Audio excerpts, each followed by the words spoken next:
Support for this podcast comes from the Central Valley Journalism Collaborative, connecting communities with the resources, infrastructure, and networks to ensure a vibrant local free press. From KVPR in Fresno, this is Central Valley Daily. It's Tuesday, August 19th. I'm Elizabeth Arkalian. A rodent is causing hundreds of millions of dollars of damage to farms in the San Joaquin Valley. The magnitude of it appears to be increasing, and we have this kind of quote-unquote Rat-Pocalypse. Coming up, we'll learn more about what's causing this uptick in rats and what farmers can do about it. But first, these headlines. A worker at a prominent Fresno restaurant is among those caught in President Trump's mass deportation campaign. KVPR's Carrie Klein reports on the reaction to his detainment. Sam Beypour came to the U.S. from Iran when he was a toddler. Now, 41, he's spent years as the general manager of Pismo's restaurant in North Fresno. But according to news outlet GV Wire, he was recently detained by Immigration and Customs Enforcement, or ICE. That's because he committed a burglary when he was 18. He told GV Wire he spent 2 years on house arrest for that crime, and he put it past him. He's now married with a young son. Restaurant owner David Fansler told GV Wire that Beypour is beloved and that the U.S. is taking the, quote, best of the best from other countries, not the worst, as the public is led to believe. Although Beypour's past crime was nonviolent, he fears he may still be deported. For KVPR News, I'm Carrie Klein. The federal government is arresting more and more immigrants without criminal convictions. That's according to data analyzed by the San Francisco Chronicle. The newspaper reports that more than half of those arrested by immigration agents in June and July had no criminal convictions. That number was just 10% in December before Donald Trump took office. Being in the U.S. without legal status is a civil violation, not a criminal offense. The stepmother of an 8-year-old Bakersfield girl who was allegedly murdered earlier this month is speaking out from jail. TV station KERO conducted a jailhouse interview with Graciela Bustamante. She's a 27-year-old from Delano who was arrested alongside her boyfriend, 31-year-old Ray Mata of Bakersfield. The pair is accused of killing Genesis Mata. Bustamante tells KERO that the girl's father allegedly told her to take the blame. Ray told me to get the fall for him. Why did you listen to him about that? It would I was just always scared, just do it or watch. Bustamante also says she never witnessed Child Protective Services check in on Genesis. There's an invasive species in California you may never have heard of and that you may never hear in general, the mute swan.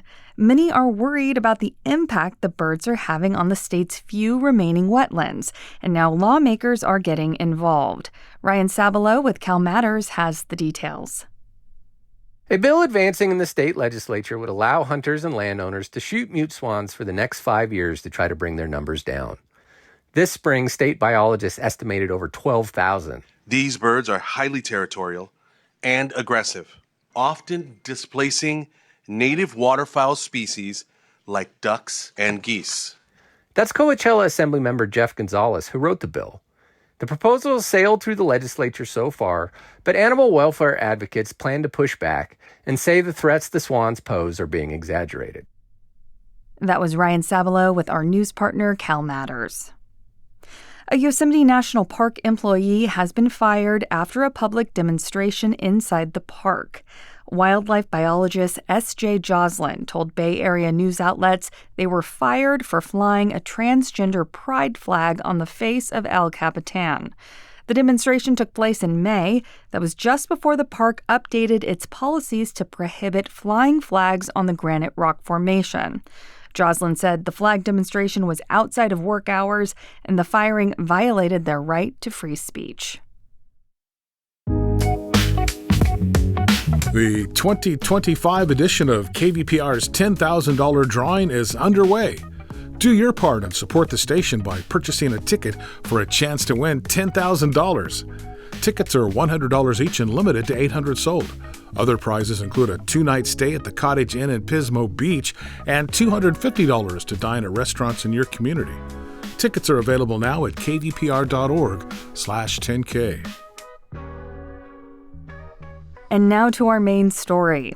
Farmers in the San Joaquin Valley often deal with a range of pests and rodents that try to infiltrate their crops, and currently, roof rats are causing extensive damage for many growers. These rats nest in trees and feed on crops like almonds, creating a pesky and expensive problem for growers. A recent report from the Fresno Bee puts the rat damage in the hundreds of millions of dollars.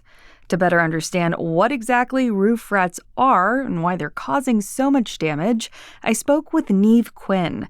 She's a human-wildlife interactions advisor with the University of California.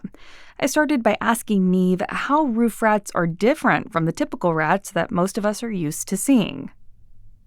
Well, roof rats are the rats that most of you are used to seeing. Right, those are the ones that are in your backyard eating your tomatoes, eating the avocados from your tree, and eating whatever smorgasbord of wonderful fruits we're growing here in California. The other rats that you may have heard of are the sewer rats, like the ones in New York City. And those are the ones that people might be the most familiar with, but they're not the ones that they're seeing. So if you live in maybe downtown Sacramento, you live in LA, you live in San Francisco, those are the rats that those people are seeing. But if you're in the Central Valley, you're seeing roof rats. Ah, okay. So, this year, agriculture researchers have discovered this roof rat infestation on valley farms. Tell us more about that discovery and what do we know that might have contributed to it? Well, rats in fruit and nut crops are not new. And I know they're not new because it's one of the first things I ever did when I landed in California. I was working in almond orchards doing rat work on the west side of Fresno County. So it's not a new problem. However, the magnitude of it appears to be increasing. And we have this kind of quote unquote rat-apocalypse in the Central Valley now, where we're seeing, we're getting reports of anyway, of a lot of rat damage. To nuts themselves, but also to the trees where there's been girdling, which is where the rats will chew the bark off the trees. And so obviously that's catastrophic because now you're not just losing a couple of nuts, you're losing a whole entire tree, which is an even more substantial cost, because if you were to kind of do that per almond on the tree over the years of the life of the tree, that's a really big kind of gut punch to the grower if they were to lose a tree. So it's not new, but definitely seems to be much more common. A rat apocalypse, not two words people really want to hear put together. Do we know what's caused this? No, we don't know what it is. Now, it could be a couple of things. There are a lot of abandoned orchards in the Central Valley, and it could be that in those abandoned orchards there are they're kind of these perfect refuges for these rats, right? There's still enough food. And we know, at least from our research here in Southern California, that rats can exploit so many different food resources. So even if there's not as many almonds on the trees, there's still insects or snails, and they can eat different plants as well. And so there's still a lot of food in those orchards for those rats, and they're not managed because nobody is in those orchards growing food. So nobody's trying to kill the rats. So that could be one of the reasons. It could be something to do with climate change. Our weather is, it's different than it used to be. And the one thing about climate change is that what you get more unpredictable weather sometimes, which actually can increase growing seasons. And so if you increase your growing season, what you get is you get more food for a longer time. And so if rats have more food for a longer time, that's more food to make more babies. And that's what rats are the best at doing, is making babies while dieting on delicious almonds and pistachios and whatever else they have there in the Central Valley. And then it could be, there has been some new regulations regarding the licensing for applying certain pesticides. And so those are fumigants. And because roof rats, which don't generally burrow actually, but in almond orchards they do, and you can use fumigants on burrowing rodents here in California. And so there's been some changes in how those licenses are managed. It's actually a new category. And so it could be that, there's less people available that have that license to use those particular products. And it could just be a perfect storm of, that or something else that we haven't even thought of. Yeah, I read that roof rats have caused up to $311 million in damages to almond farms. How are growers recouping their losses potentially or changing their operations? I mean, are they at risk of basically, when these rats appear, not being able to harvest those trees, or is it just taking away from their yield? I mean, it's likely just now taking away from their yield unless it takes the tree out itself, which is obviously a big deal. But there could be post-harvest issues as well, where these rats are spilling into the packing houses. And then you've got like these food contamination issues, which are even kind of more difficult, because if you lose a nut from a tree, that's fine. But if you've got one poop in a box of almonds, well, then your whole box is gone, right? Yeah, absolutely. Now, we know rats aren't new, but has an infestation of this level ever happened before, or is this pretty unprecedented? I mean, we're not very good at measuring rats at all in the United States, and we don't do a lot of it here in California. So, like, at least from the perspective of the growers, it sounds like we've never had anything like this before. But do we have actual data to correlate that to? No. Looking at the upcoming months as we enter harvest season, how are farmers going to continue to monitor this situation? I mean, you've been quoted as saying that you can't really fully get rid of rats.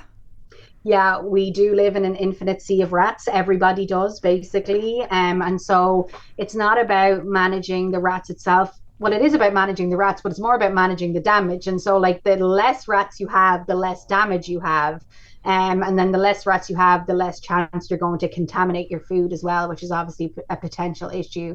And so Dr. Roger Baldwin from UC Davis has been developing kind of plans for rats in agriculture for a really long time now. And I helped originally, maybe 15 years ago, where we came up with management plans that have since been adapted to help growers, monitor their problem, which is really, really important, because you need to know what you have, you need to know that what you do is working, and then you need to know when you need to do it again, right? And so Roger Baldwin has come up with some of these techniques, and some of them include the application of rodenticides, which are, rat poisons, using certain traps. But the most important tool I think that the growers can use is really these monitoring tools to make sure that they know, like, when to act and how long they have to act for. Because ideally they wouldn't want to manage all the time, but they don't want their population to get so high that it's going to cause a lot of damage or cost a lot of money to manage those populations. They want to make sure that they keep their populations low. That was my conversation with Niamh Quinn. She's an advisor with the University of California's Division of Agriculture and Natural Resources. And that is today's show. Today's episode was produced by Jonathan Linden and KVPR with support from the Central Valley Journalism Collaborative. I'm Elizabeth Arkalian. You can find the latest local news anytime at kvpr.org.